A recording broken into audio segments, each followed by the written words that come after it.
الحمد لله رب العالمین والعاقبۃ للمتقین اما بعد. محترم مسلمانونو ورنه د رمضان المبارک میاشت ټوله میاشت د رحمت او د برکت او د مغفرت تو خو د اخیری عشره او اخیری لاس ورځې د ډېر د فضیلت اول ورځې دي، ځکه چې پدا کې یو عمل د اعتکاف دی او دویم پدا کې د ليلة القدر د شپې ډېر امکانات دي. نو دغه د واجنه دغه اخیری لاس ورځې ته ډېر فضیلت حاصل دی. میږو په نننی کلیپ کې مختصرا د اعتکاف فضائل او دغه سره تړلي مسائل ترتیبوار ذکر کوي. اول نمبر کې میږ د اعتکاف فضیلت ذکر کوي. د ابن عباس رضی الله تعالی عنه نه روایت دی چې نبی کریم صلی الله علیه وسلم فرمایلی دي. مفهوم د حدیث دا دی چې کچا یو ورځ د الله د رضا لپاره اعتکاف وکړي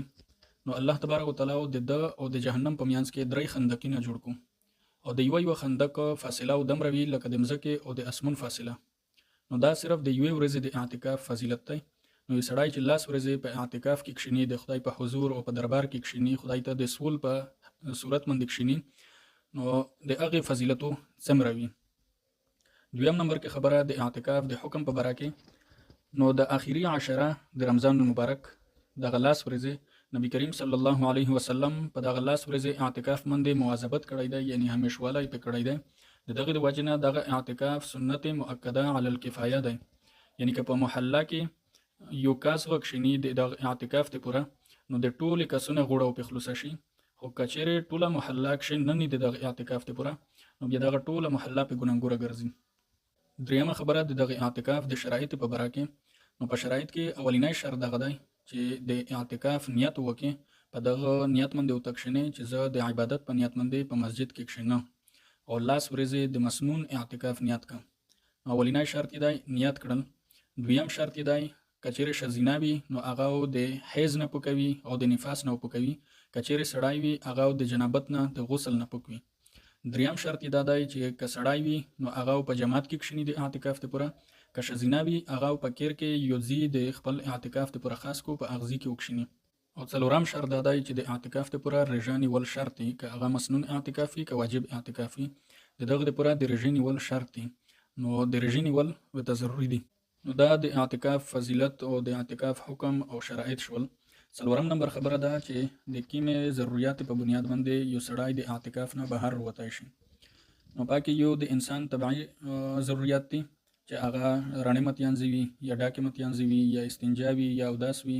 یا په دمنده اوداس وبړي او شیطان یې دوکا کو د غسل لپاره دای بهر وځي. نو دغه ضرورت په بنیاد باندې دغه سړی د مسجد نه بهر وتای شي، خو چې کله دغه ضرورت پیرا شي بیا یو لمحه هغه بهر نه تیروي، فورا واپس خپل ځای ته ځون رسوي. دویم نمبر کې شرعي ضرورت دي. شرعي ضرورت دا مطلب چې دای د اذان د پوره بهر وتای شي، دای د جمعې د منځ د پوره بهر وتای شي، او که په داسې جماعت کې نوست وي چې په هغه جماعت کې صرف درې یا څلور په جامه سره لمنځي نشي او دای پنځم لمنځته پنځم د جامع لمنځته بل جماعت ته وتل غوړي بیا بل جماعت ته وتلی شي، خو صرف هغه ضرورت پیره کوي بیا واپس خپل ځای ته ځون رسوي. او دریم دا چې د خوراک د پوره بهر وتلی شي. خوراک دا مطلب چې د کیر نو خوراک دای وروړي جماعت کې به خوري، داسې نه چې دای کیر ته خوراک ته درمي، خو په دغه شرط باندې چې داسې څوک نه وي چې عادت د پوره خوراک تنظیم وکړو خوراکاوي ته وروړي. کچېرې داس کاس ملويږي چې هغه د پوره خوراکا جماعت ته وروړي یا د پوره وتل جایز نه دي. او څلورم نمبر کې دای د جماعت نه د سخت عذر په بنیاد باندې کچېرې منتقل کیږي، یعنی دغه جماعت رنګیږي یا په دمن د دباو وي او دای بل جماعت ته بدلیدل غوړي بیا دغه د پوره دای د جماعت نه وتلی شي، خو په لیار کې دای درینه فورا بل جماعت ته دای ځون رسوي. او پنځم نمبر کې خبرې د نواقض اعتکاف په باره کې، یعنی په کیم شینه سره اعتکاف متیږي.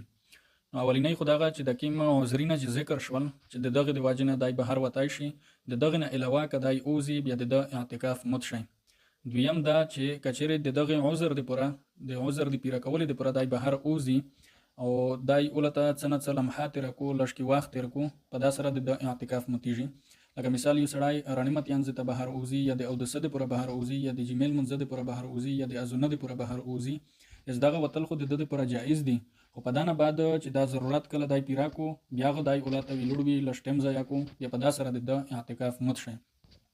دریم نمبر کې د یو بیمور پښتنه ته چې دای لوړ شي د جماعت نه بهر اوزي په داسره د اعتکاف مت شي.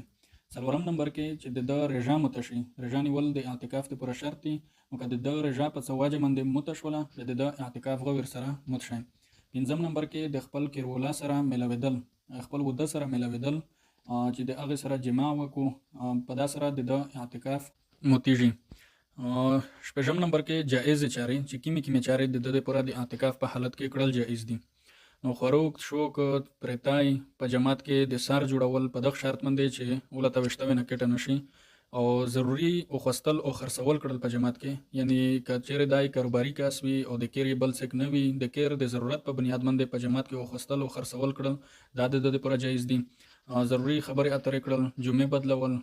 خوشبوئی لګول سار تل لګول په جماعت کې نه کچېره دای ډاکټر وي په جماعت کې نه د لپاره د بیمورا معاینه کړل چې بیمور وي د هغه معاینه کړای شي یا د غرنګ کچېره دای عالم وي یا په جماعت کې نه د قران کریم تعلیم ورکولای شي په جماعت کې نه نکاح پړولای شي نو دا چارې کړل د لپاره جایز دي. اوم نمبر کې خبره د اعتکاف مکروهات یعنی کوم شیونه په اعتکاف کې مکروه دي. نو اولینی نمبر خبره دا چې خاموشي بالکل خاموش کښینوستل په اعتکاف کې په دغه نیت مند چې دا عبادت وګڼي نو په دغه صورت کې دغه خاموشي کړل دا مکروه دي. دویم نمبر کې فضول او بغیر د ضرورت نه خبرې اترې کړل اسه دنیوي غپ شپ لګول دا مکروه دي. دریم نمبر کې په جماعت کې اننا چې ته سودو کې او هغه سودو تور وړي مثال یو شای خرڅوي موبایل خرڅوي یا څه خرڅوي او هغه تو جماعت تر وړ د خرڅول د پوره دا مکروه دي. څلورم دا چې د تجارت په بنیاد باندې بغیر د څه ساغ ضرورت نه او خستل او خرڅول اپوس چې مشتوس کې خبره وکړه ا د اخکاست پوره جایز دي چې څوک د کیر سربراوي او د ګاټه واټه بل څوک نوي اب د اعتکاف په حالت کې او خستل او خرڅول کړای شي او کجدي چا د کیر سربرا بل وي او دای صرف د ګاټه واټه په نیت باندې یو شای او خلی او خرڅوي څه ساغ ضرورت نه وي ته بیا دغه عملی مکروه دی. نو دغه شیونه په مکروهات کې داخل دي چې بالکل خاموش پوتې شي یا زیاتای خبره اترې کې فضول خبره کې بغیر د ضرورت نه خبره کې نو دا مکروه دي په داسره د اعتکاف په صوبه کې کمای روزي. او تم نمبر کې خبره د شذ د اعتکاف په باره کې د هغه ځنې احکام داسې دي چې د سړی د اعتکاف نه بدل دي. که شذ چې پکیر کې یو زی د ژوند پر د اعتکاف ته پر خاص کو په اغزي کې اعتکاف تکشینی بیا هغه زی د دې پر داستای لکه د سړی د پر جماعت نو چې کوم احکام د سړی د پوروي هغه احکام د غشزې د پوره دي یعنی سړی چې د کومه ضرورت په بنیاد باندې جماعت نه وتلای شي یا کومه چارې په جماعت کې نه کړای شوی هغه چارې د غشزغه په دغزي کې کړای شي او د هغه ضرورت په بنیاد باندې د غشزغه د غزي نه وتلای شي. خو دغه نه علاوه ځنه احکام داسې دي چې پاکه شزه د سړی نه جدا دي.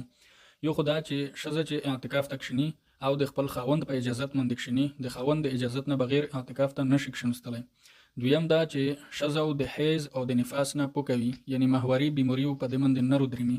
کچېره ماهواري بیماری روغله د اعتکاف په حالت کې یا بل بچي وشولې او پانه بعد د تاغه بیماری شریش ولا نو دوه دغه اعتکاف پریږدي په دانه بعد د یوې ورځې اعتکاف قضوي وکم د قضوي طریقه به دغه وی چې کچېره رجا پوتې واڅ ورځې پوتې وي نو دوه یو ورځ بیا په هغه ځکه د اعتکاف په نیت مند تیر کو او د دې هغه اعتکاف قضوي وشي کچېره رجا کې ورځ نه پوتې د رجا نه بعد چې کله ای تیر شي یو ورځ دوه رجا ونسي او په هغه ځکه او په اعتکاف په نیت مند یو ورځ تیر کو یو شپه یو ورځ دغه قضوي بیا وکم. دریم نمبر کې حکم دغه د شذ د پوره چې د اعتکاف د زینو بغیر د څه عذر نه نو وزي یعنی کې معذرینه چې د سړی د پوره ذکر شول چې رڼه متیان زیدي ډاکه متیان زیدي استنجا او داستا یا د جنابت غسل دي د دغه د پوره وتل شي. خو د دغه نه علاوه د خوروکت شوک ته پوره چې خوروکت شوک په خوي مړی په خوي جمعي وینځي یا لیشي وینځي د دغه د پوره د اعتکاف د زینه د غشزه نشي وتلای. البته چې کیمه کمره کې د اعتکاف ته پوره نستدو په هغه کمره کې نه خوروک په خوای شي مړی په خولای شي کپړې وینځلای شي چې کیمه چارې لري وي د کېر هغه په د کمره کې نه کړای شي خو بهر ته دغه شاید پوره نشي وتلای. نو دا د اعتکاف مختصر وضاحت و د اعتکاف فضیلت او د اعتکاف حکم د اعتکاف شرایط د کوم شي د پوره د اعتکاف نه وتلای شي او کوم شي سره اعتکاف ختميږي کومه چارې جایز دي کومه ناجایز دي د شذ د اعتکاف احکام دغه شي نه ټول ذکر شول. خو ځنه غلطۍ داسې دي چې هغه مشتوس طرف ته عام راځي دي. یو خدای چې بالکل غلیک شینی خاموشي اختیار کو دغه خاموشي د زنده پر عبادت غني حالانکه دا د مجوس سره مشابهت تای بالکل خاموش نقشنت په اعتکاف کې ځنه خلک بیا په زټه نژغيږي خلیفہ پر سمند ژغيږي نو دغه شای ناجایز دی بالکل خاموش نقشنه البته که دغه پوره په دغه نیت خاموش کښینی چې زه د فضول ژغولې نه بچ شه بیا یوه ځون ته خبره ده خو که په دغه نیت خاموش کښینستی چې دغه خاموشي عبادت وګڼې نو دغه بیا د مجوس سره مشابهت دی څه نه څه خبرې وکړې خو د خیر خبرې وکړې د شر خبرې ونه کړې. دویمه غلطي دغه شی پکې چې مخینه پټوي. د اعتکاف په حالت کې د مخ پټول دا څه مخصوص عبادت نه دی، دا د عبادت په نیت باندې کړل دا بدعت دی. نو د اعتکاف په حالت کې د مخ پټول نشته، بس د جماعت په حدود کې نه نجوي نو د تو د پوره مخ جوتول د مخ ظاهرول د خلک سره خبرې اترې کړل دا ټول جایز دي، خو بلا ضرورتو خبرې اترې او فضول دنیوي خبرې نه کوي.